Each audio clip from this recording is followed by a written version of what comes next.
Hello student, आज हम लोग पढ़ेंगे भारतेंदु युगीन हिंदी काव्य का विकास। तो काव्य की दृष्टि से भारतेंदु युग संक्रांति का युग है और इस समय एक और प्राचीन काव्य धारा का प्राचुर्य रहा तो दूसरी ओर नई काव्य धारा की शुरुआत भी हुई। एक और प्राचीन काव्य धारा का प्राचुर्य रहा तो दूसरी ओर नई काव्य धारा की शुरुआत हुई। इस युग के कवियों को 3 कोटियों में रखा जा सकता है। हम लोग इस युग के कवियों को 3 कोटि में रख सकते हैं।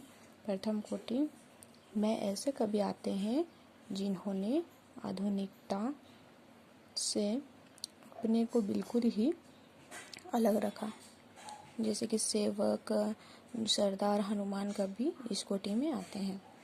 और दूसरी कोटि में ऐसे कवियों को रखा जा सकता है जिन्होंने कविता लेखन का आरंभ तो प्राचीन परंपरा के अनुकूल किया, किंतु फिर वे आधुनिकता से युक्त काव्य रचना करते चले गए।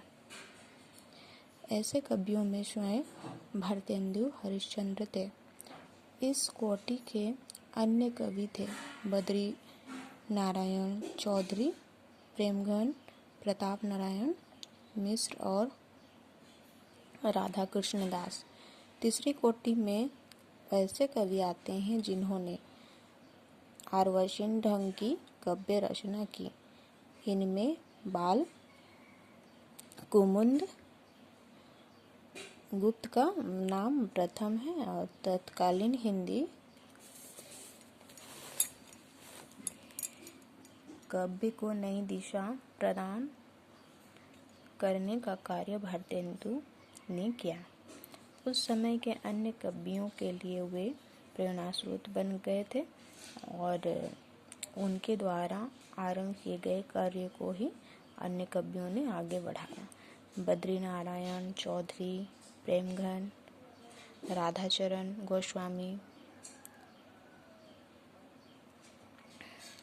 प्रताप नारायण मिश्र, राधा कृष्ण दास इनमें प्रमुख थे। तो आगे का हम लोग नेक्स्ट वीडियो में पढ़ेंगे। आज के लिए उतना ही। धन्यवाद।